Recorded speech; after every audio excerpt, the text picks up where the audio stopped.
Bonjour et bienvenue dans l'Historien du dimanche, l'émission où l'on prend le temps de remonter le fil du temps, sans la poussière des archives, mais avec la passion des grandes histoires. Aujourd'hui, je vous propose un voyage en plein cœur de la Renaissance italienne, à Florence, là où l'art a connu l'une de ses plus belles révolutions. Et pour cela, nous allons rencontrer un homme dont le nom seul évoque la douceur, mais dont l'œuvre fut d'une puissance et d'une audace absolument sidérantes, Donatello. Non pas le personnage de bande dessinée, mais bien Donato di Niccolo di Beto Bardi, le sculpteur. Imaginez une époque où la sculpture était encore très liée aux traditions médiévales.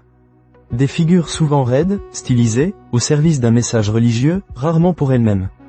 Et puis, arrive Donatello, et avec lui, c'est comme si la pierre, le bronze, le bois se mettaient soudainement à respirer.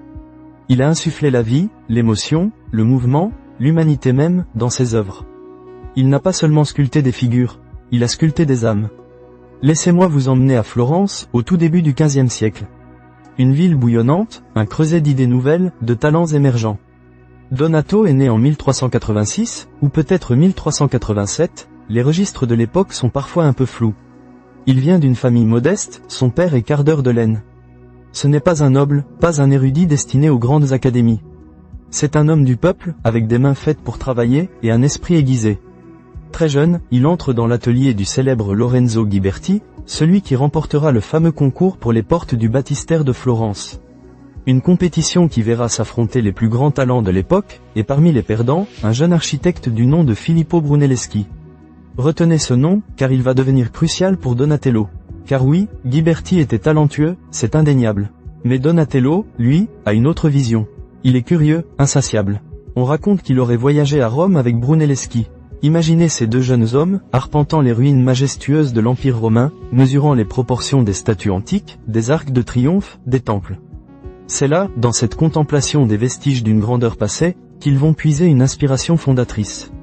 Ils ne veulent pas copier, non. Ils veulent comprendre, s'approprier, et surtout, dépasser. À leur retour à Florence, Donatello se lance. Et très vite, il montre qu'il est différent. Prenez par exemple son astérisque Saint-Georges astérisque, sculpté vers 1417 pour l'Orsan Michelet. Oubliez les saints statiques, figés dans leur dévotion. Ici, Saint-Georges est un jeune homme, le visage grave, la main sur son bouclier, les sourcils froncés, le regard perçant l'horizon. On le sent prêt à l'action, concentré, un mélange de courage et d'une légère appréhension. Il n'est pas juste un symbole de foi, il est un homme, avec ses émotions, ses doutes, sa détermination. C'est la première fois, de mémoire d'homme, qu'une statue exprime une telle intériorité, une telle psychologie. C'est une révolution silencieuse, mais Donatello ne s'arrête pas là. Il va bousculer toutes les conventions, y compris celle de la perspective. Il invente une technique, le astérisque schiacciato astérisque, le relief aplati. C'est une façon de sculpter en relief si peu profonde, que l'illusion de profondeur est créée par des gradations infimes, presque comme un dessin. On dirait de la peinture en 3 dimensions. Il arrive à rendre des paysages, des architectures entières, avec une finesse incroyable, donnant une impression d'espace immense sur quelques millimètres de profondeur. Son astérisque festin d'Hérode astérisque, pour le baptistère de Sienne, en est un exemple éblouissant. Regardez cette scène de banquet où la tête de Jean-Baptiste est présentée à Hérode. L'horreur est palpable, les gestes sont vifs, la composition est d'une dynamique folle, et l'architecture recule en perspective comme dans un tableau. C'est bluffant, il fait chanter la matière comme personne. Et puis, mes amis, il y a l'astérisque David astérisque. Non pas un, mais 2 David. Le premier, en marbre, réalisé vers 1408 à 1409. Il est encore un peu dans la tradition gothique, mais on y sent déjà cette force juvénile, cette détermination qui deviendra sa marque de fabrique. Mais c'est le second David, celui en bronze, réalisé vers 1440, qui va rester gravé dans l'histoire de l'art. Imaginez la scène, le palais des Médicis, à Florence. On dévoile cette œuvre, et là, c'est le choc. C'est le premier nu grandeur nature, en bronze, depuis l'Antiquité romaine. Un jeune homme, nu, botté de drôles de bottines et coiffé d'un chapeau de berger orné d'une feuille de laurier, se tient debout, une main sur la hanche, l'autre tenant l'épée de Goliath. Le pied posé sur la tête du géant vaincu. Il est à la fois frêle et victorieux, rêveur et arrogant. Ce n'est pas un héros idéalisé comme les Grecs. C'est un gamin qui vient de réaliser un exploit incroyable.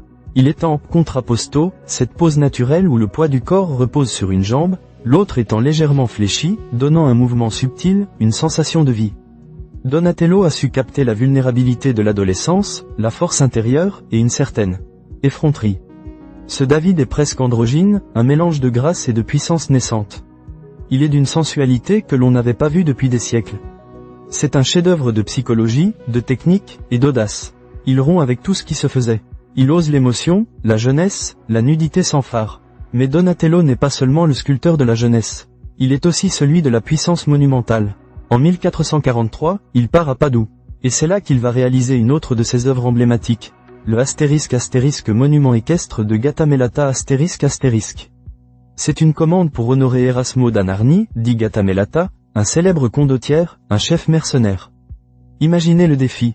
Une statue équestre en bronze, grandeur nature, c'est colossal. C'est une prouesse technique, utilisant la technique de la cire perdue, mais à une échelle gigantesque. Là encore, Donatello s'inspire des statues équestres romaines antiques, comme celle de Marc Aurèle. Mais il ne se contente pas de copier. Son Gattamelata n'est pas un guerrier sauvage, mais un général réfléchi, puissant et digne. Le cheval est robuste, majestueux, les naseaux frémissants. Le condottiere, en armure, regarde au loin, un bâton de commandement à la main. Son visage est marqué par l'expérience, la sagesse, la détermination. C'est un portrait psychologique intense, un chef-d'œuvre d'équilibre et de force. Il va inspirer des générations d'artistes, y compris un certain Andrea del Verrocchio, le maître de Léonard de Vinci, qui réalisera son propre monument équestre à Venise. Après Padoue, Donatello revient à Florence. Et là, ses œuvres prennent souvent une tournure plus sombre, plus intense, plus dramatique. Pensez à sa * Marie-Madeleine pénitente *, réalisée vers 1453 à 1455. Oubliez les madones idéalisées. Ici, Donatello nous montre une femme âgée, émaciée par l'ascèse, les cheveux longs et sales tombant sur un corps décharné. Le visage est creusé, les yeux sont enfoncés, les mains jointes dans une prière fervente mais désespérée. C'est d'une vérité crue, d'une force émotionnelle qui prend aux tripes. Certains l'ont trouvée laide, choquante. Mais Donatello ne cherche pas la beauté conventionnelle. Il cherche la vérité de l'expérience humaine, la souffrance, le repentir, l'élévation spirituelle. C'est le corps et l'âme mis à nu, sans concession.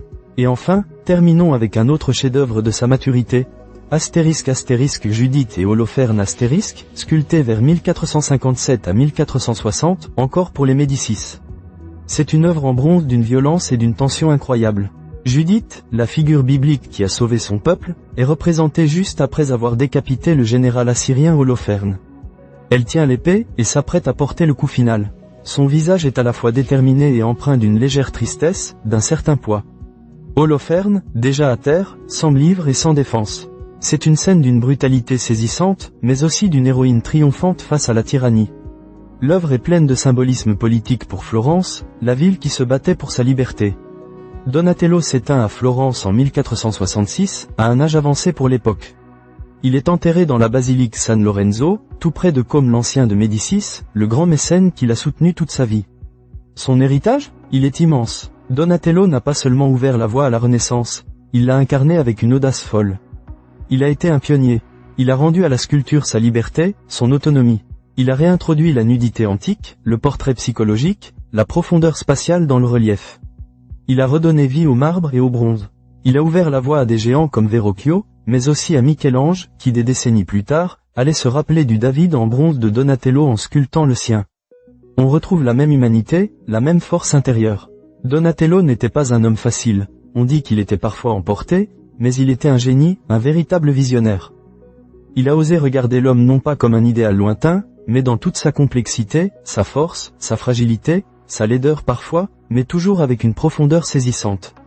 Il nous a laissé des œuvres qui, plus de 5 siècles après leur création, continuent de nous parler, de nous émouvoir, de nous interpeller.